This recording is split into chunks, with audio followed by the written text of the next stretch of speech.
Morning all. The World Championship match of 2013 is just around the corner now. It's in November.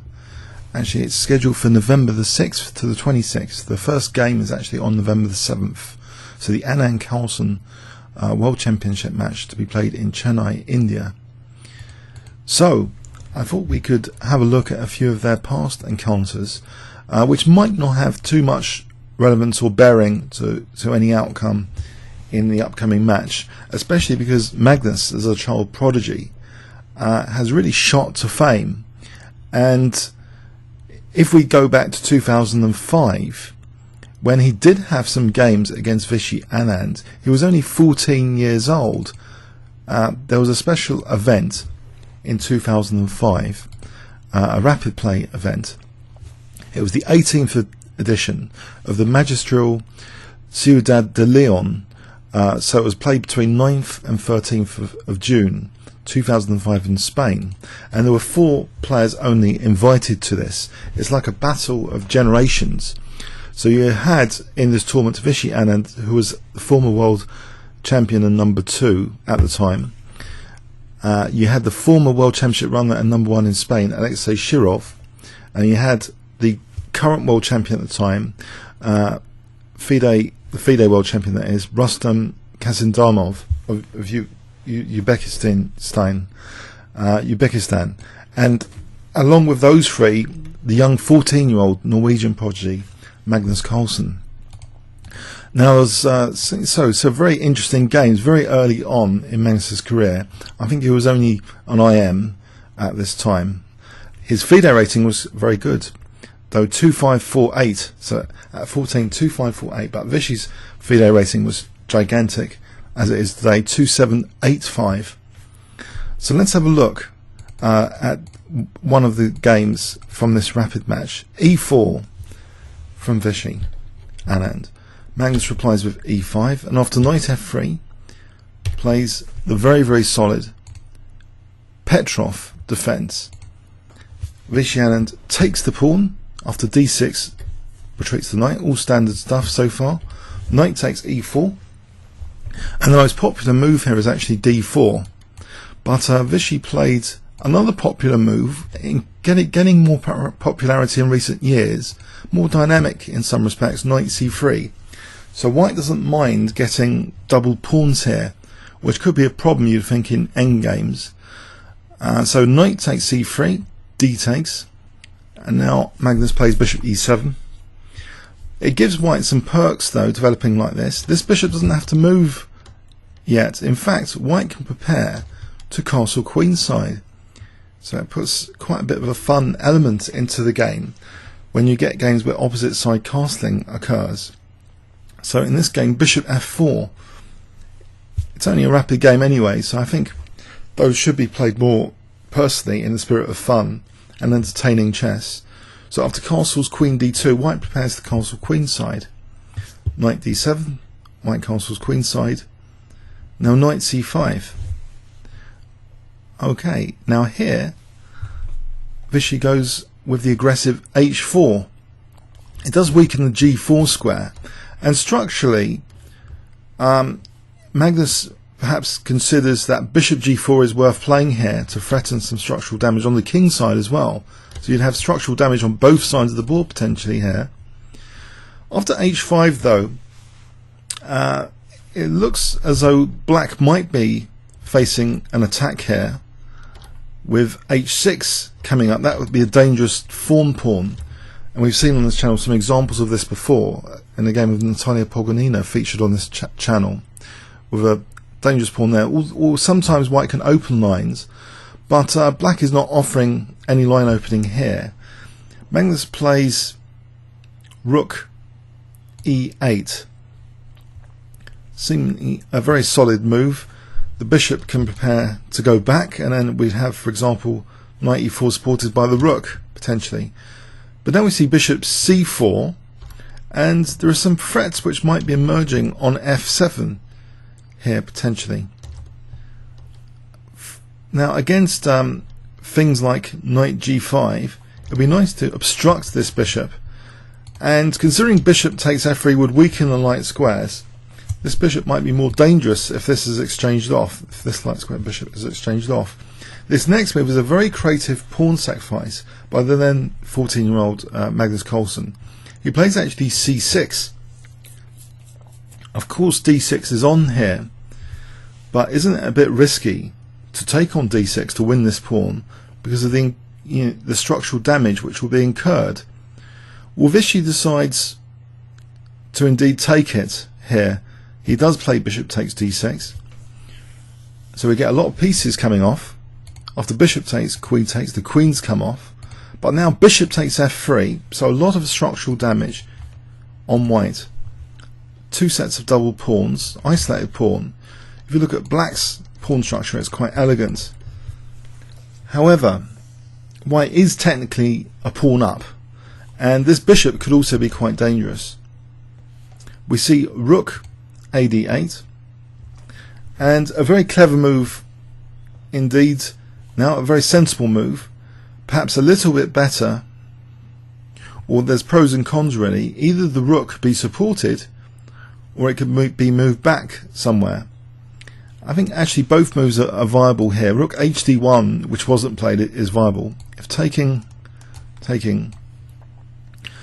with the entry point covered, how does black actually get to white's pawns? And the back row needs to be sorted out. So say king f8.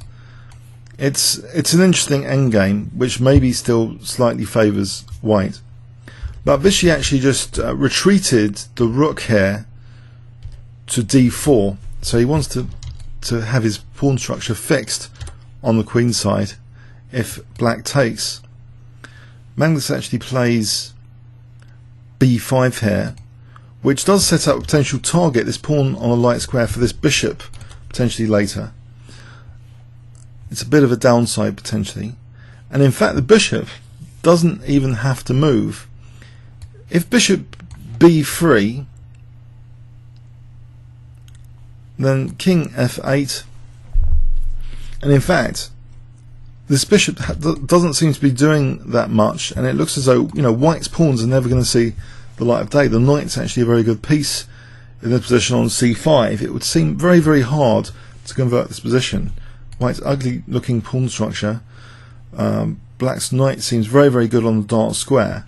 So in fact we see a very different move here, very perhaps much preciser move. The engines really like this move that Vishy played. Even though it's a rapid game, there's a high degree of accuracy in this game. Vishy just plays rook hd1, so he's threatening the rook here. And okay, we see rook takes d4, c takes d4, which does straighten out the pawns. Did Magnus have a choice here? If he just concedes that d file, perhaps now the bishop can actually do something better than going to b3. Bishop f1, for example, and then maybe c4 later to try and do something about these double pawns, or b3, and then later just keep in reserve either c4, just putting the king on b2.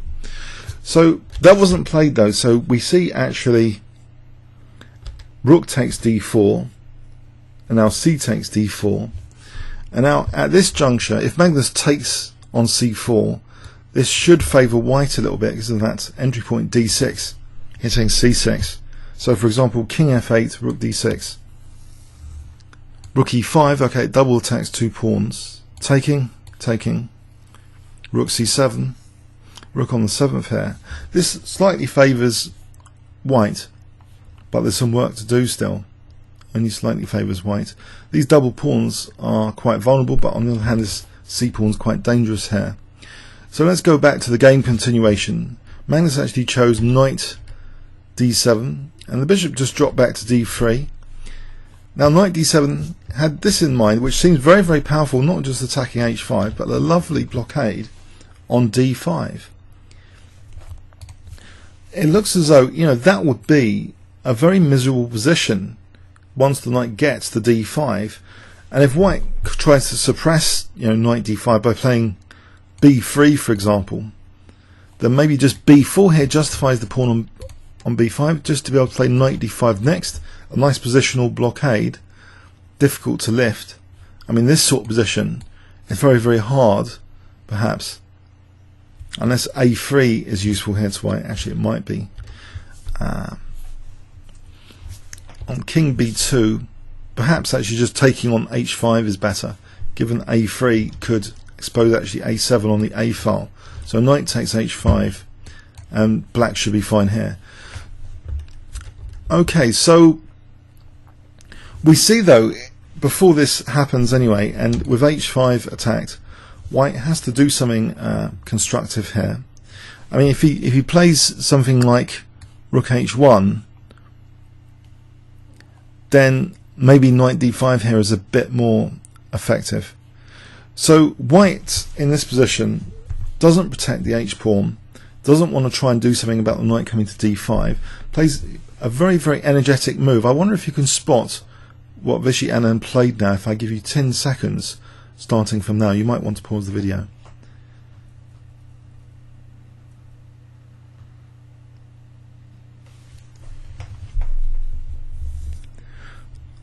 Okay, Vishy plays d5. Now if knight takes d5, then bishop takes b5. This is helping white a little bit, this kind of position. It's black pawns which are feeling the pressure here, and white's pawns are not really going to have too many problems anytime soon.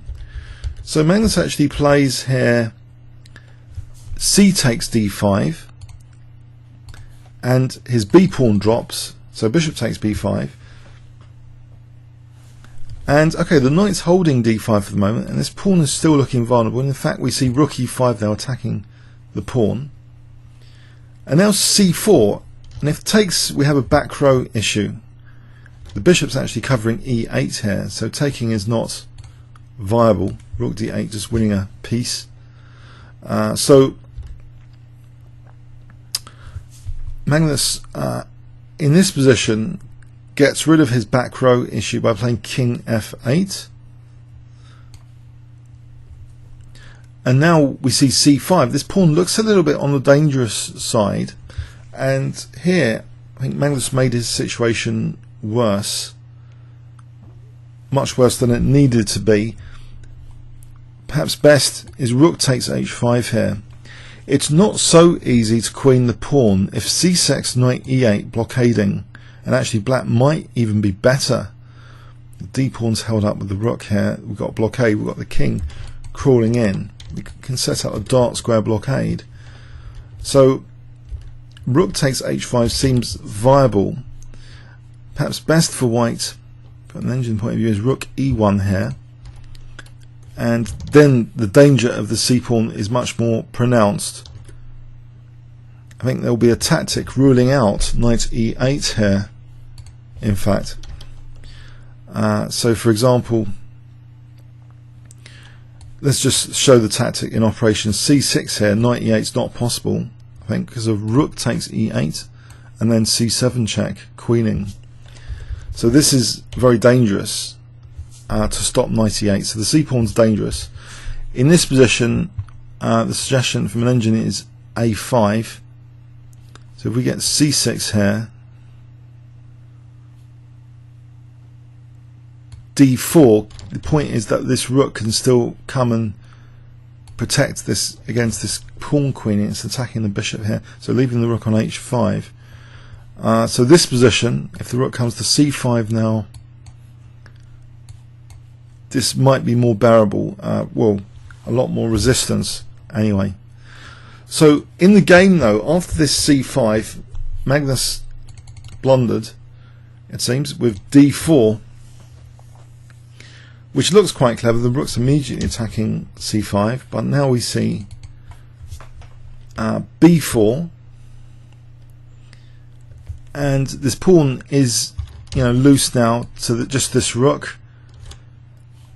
So the idea though of Magnus was to undermine c5 again. That's protected. A takes, and now trying to undermine the structure again with knight d5, going for that b4 pawn.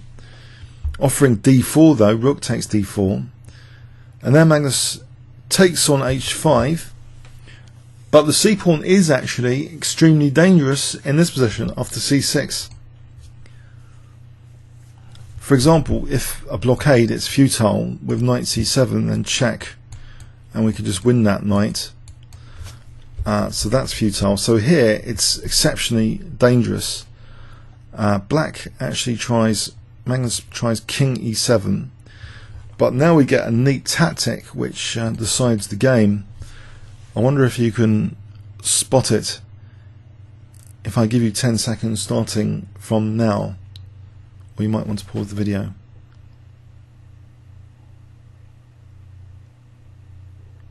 Okay, Vishy Anand played rook takes d5. That pawn is a menace here. The pawn on b4 is stopping the c5 resource. So after rook takes d5, c7, the bishop is stopping the king from coming in on this d7 square. This is over now. Black would have to give up his rook, leaving white whole bishop up. Magnus Carlsen was forced to resign here. Okay, it's just one of the 4 games in this semi-final against Vishy Anand. So this was in the 2003. This not 2003. This is in the 2005 Lyon rapid tournament, special rapid tournament for generations of players to play against each other. Comments or questions on YouTube. Thanks very much.